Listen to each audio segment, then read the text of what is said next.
तो बच्चों आइए हम देखते हैं प्रश्नावली 12.2 का तीसरा नंबर क्वेश्चन क्या है और किस प्रकार से करेंगे। तो जैसा कि आप इसके अंदर देख पा रहे हैं, आपको दिया गया है राधा ने एक रंगीन कागज से एक हवाई जहाज का चित्र बनाया जैसा कि आकृति 12.15 में दिखाया गया है। प्रयोग किए गए कागज का कुल क्षेत्रफल ज्ञात कीजिए। तो आपको क्या करना है, जो यूज में कागज आया है उसका क्षेत्रफल बताना है। तो जैसा कि आप देख पा रही हैं, एक एरोप्लेन है, ठीक है, जिसको हिंदी में हवाई जहाज भी कहते हैं। यहाँ पर इसको कई भागों में बांटा गया है, भाग 1, भाग 2, भाग 3, भाग 4, भाग 5। मतलब इसके अंदर आपको बताया गया है कि आपको किस प्रकार से इस क्वेश्चन को सॉल्व करना है। सबसे पहले आपको यहाँ पर बताया गया भाग 1। तो सबसे पहले आपको इसको सॉल्व करना है, उसके बाद दूसरे वाले को, फिर तीसरे वाले को, फिर चौथे, फिर पांचवे। तो आपको यहाँ पर पहचानना पड़ेगा ये किस प्रकार की आकृति है। तो 3 भुजाएं अगर रहेंगी तो वो त्रिभुज होगा। देखो, एक भुजा, दो भुजा और यहाँ पर तीसरी भुजा। इसी प्रकार से ये त्रिभुज है, ये त्रिभुज है, ये त्रिभुज है। अगर त्रिभुज रहेगा तो आपको हिरोन का सूत्र लगाना है। अगर कोई अन्य आकृति रहेगी तो उसका क्षेत्रफल निकालने के लिए जो फॉर्मूला होता है उसको लगाना है। तो चलिए चलते हैं कॉपी पर, बढ़िया तरीके से देखते हैं। तो भाग 1 को हम सॉल्व करेंगे। तो इसके अंदर जैसा कि आप देख पा रहे हैं, ये त्रिभुज बन रहा है आपका। तो यहाँ पर आइए इस त्रिभुज को हम सॉल्व करते हैं। तो आपको यहाँ पर देखिए कैसे करना है, ध्यान से समझिएगा। तो आकृति 1 में एक समद्विबाहु त्रिभुज है। आपको पता है समद्विबाहु त्रिभुज की विशेषता होती है आमने सामने की भुजाएं बराबर होती हैं, ठीक है। तो इसके अंदर ये जो भुजा है 5 सेंटीमीटर है, तो ये वाली इस साइड वाली भी 5 सेंटीमीटर होगी। तो इसलिए हमने इसके अंदर जिसकी भुजाएं लिख ली हैं, पहली जो होगी वो 5 सेंटीमीटर होगी, ए बराबर, बी बराबर भी 5 सेंटीमीटर होगी। अब तीसरी भुजा नीचे है। अब यहाँ पर तो आपको दिया नहीं गया, लेकिन एक चीज़ अगर आप देखें तो ये जो है एक आयत बन रहा है, आयत के आमने सामने की भुजा बराबर होती है। तो यहाँ पर देखो, आयत का ये 1 सेंटीमीटर ये दूरी दी गई है, तो ये वाली भी 1 सेंटीमीटर होगी। तो यहाँ से हमको पता चल गया ये कितनी दूरी होगी, 1 सेंटीमीटर। तो यहाँ पर हमने 1 सेंटीमीटर लिख लिया है, ठीक है। अब फिर जो क्या करेंगे, यहाँ पर हम इसको हल करेंगे। तो यहाँ पर सबसे पहले हम अर्ध परिमाप निकालेंगे इसका। तो आइए अर्ध परिमाप निकाल लेते हैं, ध्यान से आपको देखना है, ठीक है। तो अर्ध परिमाप बराबर फॉर्मूला क्या होता है, जल्दी बताइए। वेरी गुड, ए प्लस बी प्लस सी अपॉन 2, ठीक है। अब यहाँ पर क्या करना है आपको, ए क्या है 5 है, बी क्या है आपका 5 है, सी क्या है आपका 1 है, ठीक है। अब 2 से भाग दे देना है। तो चलो देखो किस प्रकार से करेंगे। तो यहाँ पर देखिए आपका 5 5 10 1 11 क्या हो जाएगा, 11 हो जाएगा, 11/2। तो इसको 11/2 ऐसे ही रहने दो, ठीक है। और इसके आगे हम सेंटीमीटर लगा लेते हैं, ठीक है, क्योंकि यहाँ पर सभी मान सेंटीमीटर में थे, ठीक है। तो चलो अब इसको क्या करेंगे, हिरोन के सूत्र से हम देखेंगे, इसका क्षेत्रफल हम निकालेंगे, ठीक है। तो चलो यहाँ पर लिखते हैं, इसलिए आकृति 1 का क्षेत्रफल। अब इसका क्षेत्रफल निकालने के लिए कौन सा फॉर्मूला प्रयोग में लेना है, हिरोन का लेना है। तो आपको पता है क्या होता है हिरोन का फॉर्मूला। तो हिरोन का फॉर्मूला बराबर पैर जो आपका होता है अंडर रूट के अंदर यस, ये जो अर्ध परिमाप है इसी को यस बोला जाता है। ध्यान रखना पैर जो क्या है, ये यस का मान है। तो यस का मान हमने यहाँ पर निकाल लिया है, ठीक है। ठीक है, तो इसको हम ब्रैकेट में कर लेते हैं ताकि आपको दिखे बढ़िया तरीके से कि यस का मान ये है, ठीक है। तो यहाँ पर यस ब्रैकेट में यस माइनस ए, दूसरे ब्रैकेट में यस माइनस बी और तीसरे ब्रैकेट में यस माइनस सी, ठीक है। अब देखिए फिर जो यहाँ पर फिर से हम क्या करेंगे, अंडर रूट लगाएंगे। यस का मान क्या है, 11/2 है, तो यहाँ पर क्या करेंगे 11/2 रख देंगे, ठीक है। उसके बाद यहाँ पर 11/2 माइनस ए का मान देखिए आपको यहाँ पर दिया गया है 5, तो 5 रखेंगे। फिर यहाँ पर 11/2 माइनस बी का मान क्या है 5, तो 5 रखेंगे। फिर उसके बाद यस का मान 11/2, तो 11/2। उसके बाद सी का मान क्या रखेंगे, 1 रखेंगे, ठीक है। ये हो जाएगा, आपको दिख रहा होगा। आइए देखते हैं इसके बाद क्या करेंगे। इसके बाद आपको इसके अंदर हर का लासा लेना है, सबके नीचे 1 मान लेना है जिसके नीचे कुछ नहीं है, ठीक है। तो यहाँ पर देखो कैसे होगा, ध्यान समझिएगा बच्चों। तो यहाँ पर देखिए आपका 11/2 ऐसे का ऐसे ही रहेगा बाहर वाला। और इसके अंदर क्या होगा, 1 का गुणा 1 में 11 में होगा, इसका गुणा इसके अंदर करना है, इसका इसका और नीचे, ठीक। इसको कहते हैं, अगर नीचे छोटी छोटी संख्या रहती है जिसका हर का लासा ना बन रहा हो तो डायरेक्ट आप इस तरह से कर सकते हो, ठीक है। तो 1 का गुणा 11 में करेंगे तो ब्रैकेट भी रहने दीजिए, 11 कम 11 हो जाएगा। और 2 का गुणा 5 में करेंगे, लेकिन उससे पहले माइनस है तो माइनस लगाना जरूरी है, माइनस लगाना। फिर 2 पंचे 10, ठीक है। बटे में 2 का गुणा इस सामने भी करना है नीचे, तो 2 एकम 2 हो जाएगा, ब्रैकेट क्लोज। इसी प्रकार से इसके अंदर भी करोगे तो यही आएगा पैर चो, 11 एकम 11, 1 का गुणा 11 में करोगे 11 ही आएगा, माइनस है माइनस लगाओगे 5 दूनी 10 हो जाएगा, बटे में 2 एकम 2 हो जाएगा, ठीक है। इसी प्रकार से देखिए आगे करेंगे तो यहाँ पर क्या हो जाएगा आपका तो यहाँ पर आपका 1 का गुणा 11 में करोगे 11 आएगा, और माइनस यहाँ पर 2 का गुणा 1 में करोगे 2 आएगा, और बटे में 2 कम 2 आएगा, ठीक है। ये आएगा। अब देखिए इसके बाद क्या करते हैं, आगे चलते हैं, हम देखते हैं, ठीक है, किस प्रकार से किया जाएगा। तो एक काम करते हैं, इसको यहाँ पर ही हम सॉल्व कर लेते हैं, आगे करेंगे तभी आपको थोड़ा सा हो सकता है समझ में ना आए, तो यहीं पर मैं करके आपको दिखा देता हूँ, ठीक है। तो आपका क्या बनेगा, तो यहाँ से देखिए आपका क्या बनेगा, तो यहाँ पर अंडर रूट के अंदर फिर जो ध्यान से देखिए, अंडर रूट के अंदर आपका ये पहले वाला जो है ये तो ऐसे कैसे रहेगा 11/2।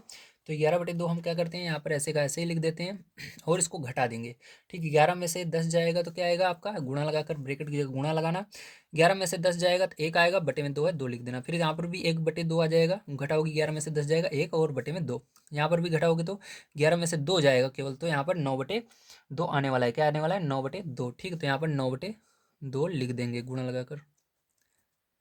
अब देखिए फिर जो यहाँ पर आपको ध्यान से देखना है, ऊपर क्या बन रहा है, ऊपर आपका देखो तो आपका एक एक जो है देखो 11 को गुणा 1 में करना, तो 11 कम 11 ही हो जाएगा, ठीक है। और इसी तरह से फिर जो अगर आप देखो तो इसका 1 का गुणा 9 में करेंगे तो क्या हो जाएगा, 9 हो जाएगा। और बटे में देखो क्या हो जाएगा आपका, देखो 9 को आप क्या लिख सकते हो, 2 बार लिख सकते हो, 3 और 3 क्या लिख सकते हो, 2 बार 3 और 3 लिख सकते हो, ठीक है। यहाँ पर 3 × 3 इस तरह से लिख सकते हो, इसको तोड़ दो, ठीक है। तो 3 और 3 हो जाएगा, ठीक है। ये अब यहाँ पर क्या हो जाएगा, 2 × 2 × 2 × 2 आपको पता है जो 2 बार रहता है वो बाहर निकल जाएगा। देखो ऊपर क्या है, 3 2 2 बार है तो 3 क्या होगा, बाहर निकल जाएगा यहाँ पर, ठीक है। नीचे देखो 2 2 बार है तो यह नीचे क्या आएगा, बटे में 1 2 बाहर आ जाएगा, यहाँ से भी 1 2 बाहर आ जाएगा। बचेगा क्या, ऊपर देखो अंडर रूट के अंदर 11 भी बच रहा है, ये 2 बार नहीं है तो ये बच जाएगा, ठीक है। तो यहाँ पर आपका ये आया। तो देखिए फिर जो यहाँ पर ध्यान समझिएगा, यहाँ तक तो हमारा आ गया है, ठीक है। अब इसके आगे क्या करेंगे, ध्यान से अगर आप देखें तो इसके आगे आपको क्या करना है, इसका गुणा कर लेना है नीचे वाले का, ठीक है। 3/2 × 4 हो जाएगा, यहाँ पर गुणा लगाएंगे, अंडर रूट 11 का मान कितना होगा अगर आप जाने तो 11 अंडर रूट 11 का मान होता है 3.31, ठीक है। अब इसका क्या करना है, 3 के अंदर गुणा करना है 3.31 का, ठीक है। अगर आप गुणा करके भाग दे देते हो ऊपर जो, ठीक, पहले आप इसका 3 का इसके अंदर गुणा करना है और 4 से भाग दे देना, ठीक है। जब आप इसका भाग दे लोगे तो आपका कितना आएगा, तो यहाँ पर आपका आएगा, तो देखिए यहाँ पर कितना आ रहा है आपका 2.48 आ रहा है, ठीक है पैरचो। तो क्या करेंगे, इसको ध्यान समझना है, यहाँ पर हम लिखेंगे 2 दशमलव, जब इसका गुणा करोगे सबसे पहले देखो गुणा करके मैं आपको दिखा देता हूँ, ठीक है, ध्यान समझना। तो यहाँ पर देखो अंडर रूट 11 का मान कितना होता है, सबसे पहले ध्यान से देखो तो अंडर रूट 11 का जो मान होगा पैरचो आपका आएगा 3.31, ठीक है, इतना आया। अब इसके अंदर क्या करना है आपको, कितने से गुणा करना है 3 से, ठीक है। तो 3 से इसके अंदर हमने गुणा कर दिया, यहाँ पर मैं मोबाइल के अंदर करके दिखा रहा हूँ, लेकिन ये कैलकुलेशन आपको स्वयं करनी है, अगर मैं स्वयं करने बैठूंगा तो बहुत लंबा वीडियो बन जाएगा, ठीक है। तो इतना आया। अब देखो 3 से गुणा करने पर इतना आया, अब इसी के अंदर क्या करना है आपको, ठीक है, जो आया यहाँ पर देखो क्या आया 9.94 आया, ठीक है। अब इसी के अंदर आपको कितने से भाग देना है, 4 से भाग भी देना है, तो 4 से भाग देने पर कितना आ रहा है 2.48 आ रहा है, कितना आ रहा है 2.48 आ रहा है। लेकिन फिर जो आपको यहाँ पर केवल एक अंक तक ही लिखना है, ठीक है, एक अंक तक ही इसको करना है सॉल्व। तो देखिए एक अंक तक लाने के लिए मैंने आपको बताया था, यहाँ पर आपको ये देखना है, ठीक है। यहाँ पर आपको क्या देखना है, यहाँ पर आपको ये देखना है कि अगर ये 5 लास्ट वाली जो संख्या रहती है 5 या 5 से बड़ी है, ठीक है, यहाँ पर जो ये पीछे वाली संख्या रहेगी, ठीक है, तो 5 या 5 से बड़ी रहेगी तो एक इधर बढ़ता है, यहाँ पर एक बढ़ जाएगा तो 2 दशमलव क्या हो जाएगा, ये 4 में एक जुड़ जाएगा 5, ठीक है। तो इसका क्या हो जाएगा, यूनिट क्या हो जाएगी, देखो सेंटीमीटर में, तो हम इसका क्षेत्रफल निकाल रहे हैं तो इसके अंदर स्क्वायर लग जाएगा, सेंटीमीटर स्क्वायर क्या होगा, सेंटीमीटर स्क्वायर हो जाएगा, ठीक है। तो यहाँ पर लिखेंगे सेंटीमीटर स्क्वायर, ठीक है। तो ये हो जाएगा, तो ये हमारा पहली जो आकृति थी उसका क्षेत्रफल निकल कर आ गया। अब चलिए चलते हैं इसके बाद सेकंड नंबर पर, देखते हैं वो क्या है और उसको भी हम मतलब सेकंड नंबर की आकृति क्या है और उसको भी हम करते हैं। इसका अगर आप स्क्रीनशॉट लेना चाहें ले सकते हैं। तो देखिए फिर जो दूसरी आकृति जो है हमारी वो एक आयत बन रही है, मैंने आपको बताया भी था पहले भी, और यहाँ पर भी आप देख सकते हो ये आयत है, ठीक है। अब देखो आयत बन रहा है तो यहाँ पर लिखेंगे आकृति, ठीक, थोड़ा सा नीचे करते हैं, ध्यान से आप समझिएगा। तो लिखेंगे यहाँ पर आकृति सेकंड में एक आयत है जिसकी लंबाई, देखो आयत में दो चीजें ही हमको चाहिए, लंबाई और चौड़ाई, तो इसका क्षेत्रफल निकल जाता है, ठीक है। तो जिसकी लंबाई हमको पता है कितनी है, पैर जो लंबाई है जल्दी बताइए, तो 6.5 सेंटीमीटर। अभी मैं आपको दिखा भी दूंगा, ठीक, अगर आपको आपने देखा नहीं होगा, तभी मैं बुक में भी दिखा दूंगा, ठीक है, आपको दिया गया है बुक में, ध्यान से देखिए अभी इसको। तो और यहाँ पर तथा लिखिएगा, तथा चौड़ाई कितनी दी गई है, तो 1 सेंटीमीटर दी गई है, ठीक है। तो चलो इतना तो हमने लिख लिया। अब इसके अंदर क्या करना है मैं आपको दिखा भी देता हूँ सबसे पहले। तो देखिए इसकी जो है ठीक है, लंबाई देखो ये दे रही है 6.5 सेंटीमीटर, और चौड़ाई देखो ये रही, ठीक है, 1 सेंटीमीटर। चलो अब देखो इसका हमको क्षेत्रफल निकालना है, तो लिखेंगे आकृति 2 का क्षेत्रफल, ठीक है। चलो यहाँ पर आकृति 2 का क्षेत्रफल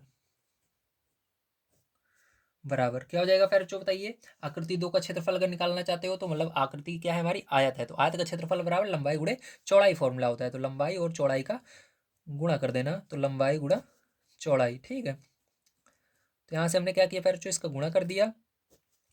तो यहाँ पर क्या हो जाएगा जल्दी बताइए पैरचो। तो यहाँ पर लंबाई हमको पता है 6.5 सेंटीमीटर, तो सेंटीमीटर लिखने की जरूरत नहीं है। चौड़ाई एक, तो एक का गुणा इसके अंदर 6.5 में होगा, तो 6.5 ही आएगा।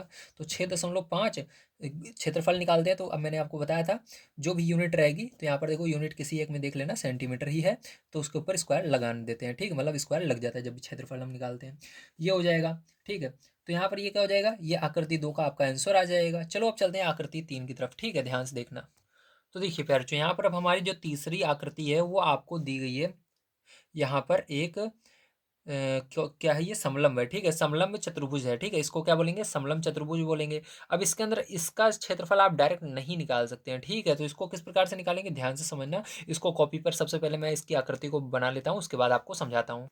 तो देखिए प्यारे, यहाँ पर जो आपका आकृति 3 है वो क्या है, एक समलंब चतुर्भुज है, ठीक है, जिसमें समांतर भुजाएं जो 2 सेंटीमीटर, 1 सेंटीमीटर और बराबर भुजाएं में से प्रत्येक 1 सेंटीमीटर, मतलब इसका अर्थ ये है कि समांतर भुजाएं, मतलब इधर वाली भुजा और ऊपर वाली भुजा कितनी है आपकी, जो नीचे वाली भुजा है वो 2 सेंटीमीटर दी गई है बुक में, और ऊपर वाली जो भुजा है वो कितनी दी गई है, 1 सेंटीमीटर दी गई है, और जो बराबर भुजाएं मतलब ये इधर वाली और इधर वाली 1-1 सेंटीमीटर की हैं, ठीक, प्रत्येक मतलब दोनों 1-1 सेंटीमीटर की। अब देखो इसके अंदर हमको क्या करना होगा, हम इसको डायरेक्ट हल नहीं कर सकते, इसलिए इसके अंदर हम क्या करेंगे, लंब डालेंगे, ठीक, इस तरह से। तो यहाँ पर बीच में एक जाएगा, और क्या होगा इधर से एक इधर साइड जाएगा, ठीक है, यहाँ पर। तो देखो ध्यान से समझना।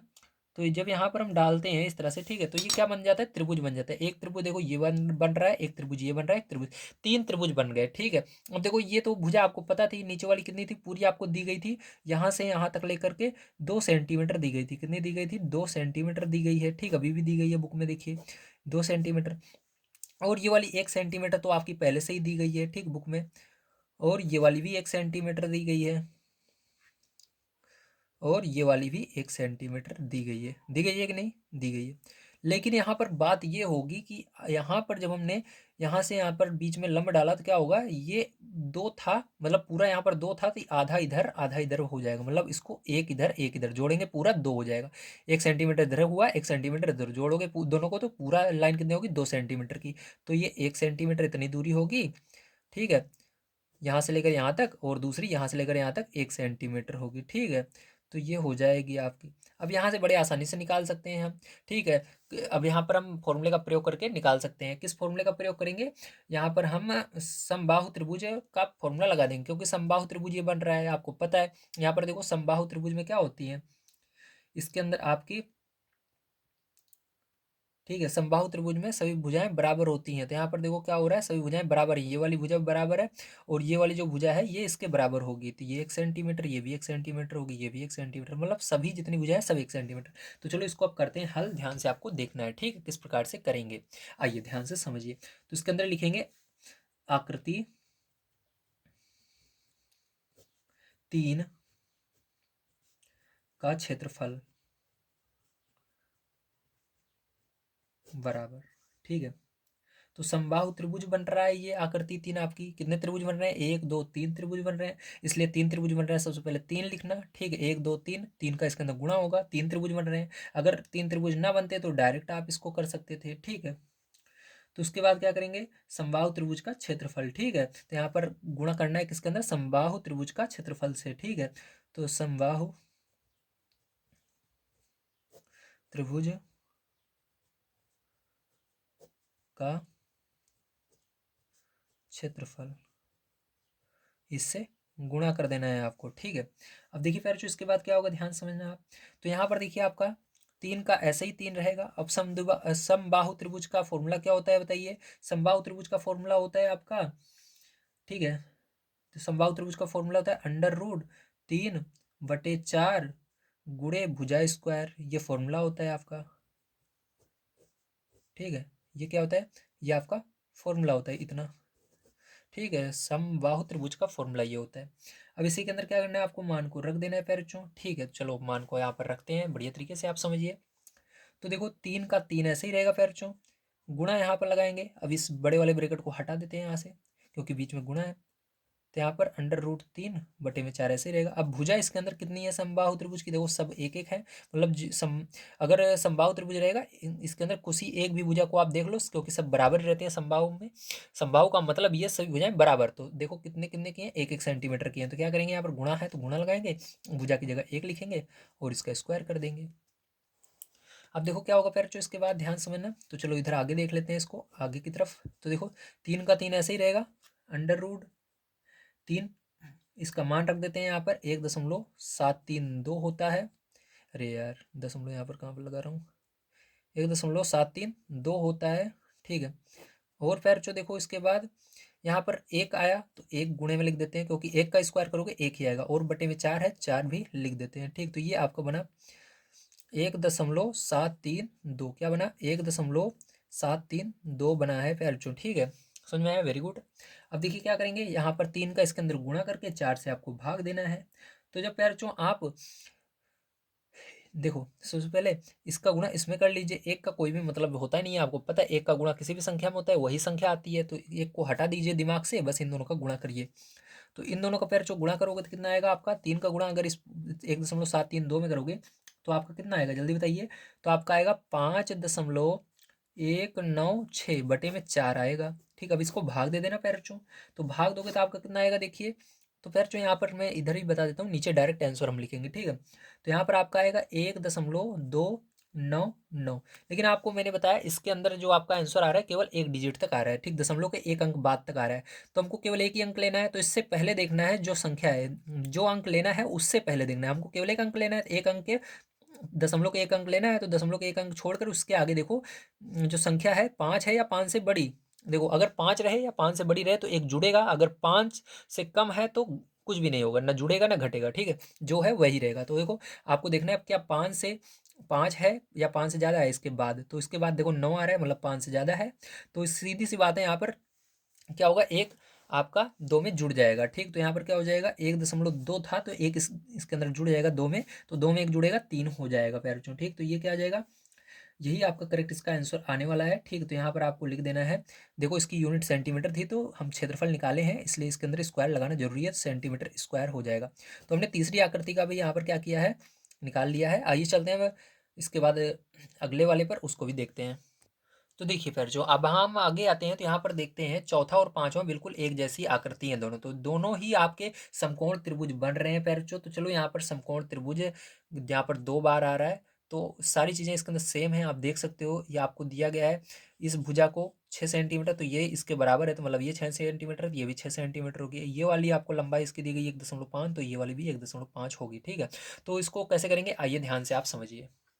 तो देखिए फिर जो इसके अंदर आपको लिखना है आकृति 4 व 5 दोनों ही समकोण त्रिभुज को निरूपित करते हैं, ठीक है। इसके आगे लिखिएगा जिसका आधार, जिसका आधार मतलब नीचे, ठीक है, नीचे वाली भुजा आपको दी गई, आधार इसका दिया गया है 1.5 सेंटीमीटर। कितना दिया गया, 1.5 सेंटीमीटर दिया गया है, तथा, ठीक है, आधार हो गया ये, ठीक है। और ऊंचाई भी इसकी दी गई है फिर जो आपको,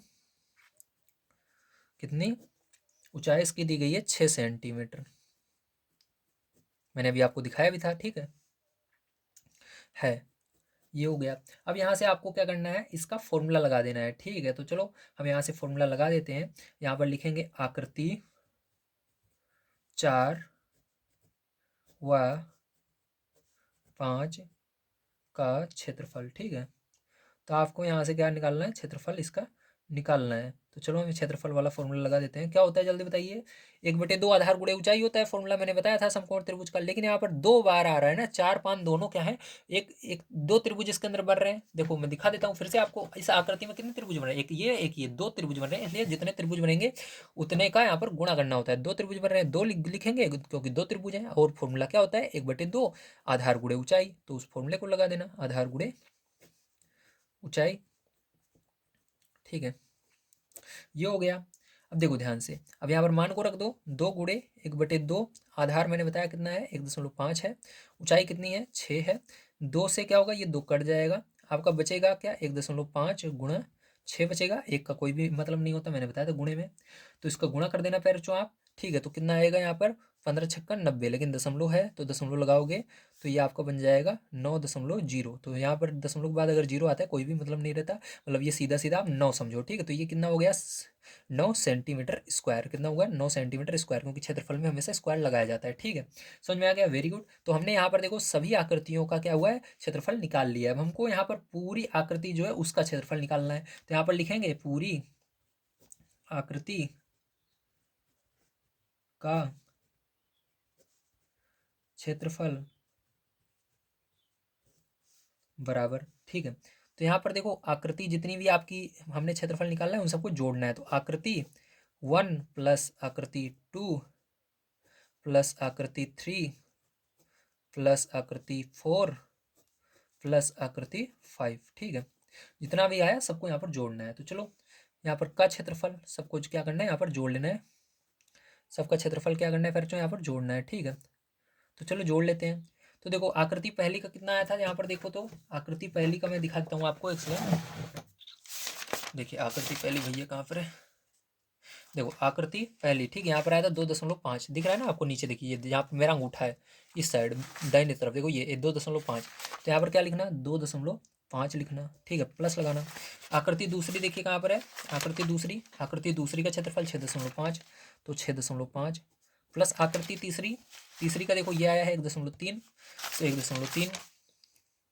आकृति चौथी और पांचवी का भी हमने निकाला एक साथ, तो इन दोनों का एक मिलाकर कितना है, 9, तो 9 लिखेंगे। 0.0 भी लगा सकते हो लास्ट में। ठीक है, तो जोड़ लेना पैर इसको पूरे को, तो कितना हो जाएगा, 19.3 आएगा। ठीक है, 19.3 सेंटीमीटर स्क्वायर। ये क्या हो जाएगा, यही इसका आंसर हो जाएगा पैर। तो देखिए बुक में हो सकता है यहाँ पर 3 की जगह 4 आ रहा हो, लेकिन घबराइए मत। दशमलव के बाद आपका, दशमलव के बाद 3 4 या एक अगर आगे पीछे भी हो जाता है तब भी आंसर आपका सही माना जाता है, ध्यान रखना। ठीक है, दिक्कत नहीं है। तो यहाँ पर अब इसको लिख भी लेते हैं एक बार। तो इस तरह से लिख देना है, अतः पूरी आकृति का क्षेत्रफल 19.3 सेंटीमीटर स्क्वायर होगा। तो पैर आप सभी को समझ में आएगा। चलिए चलते हैं आगे।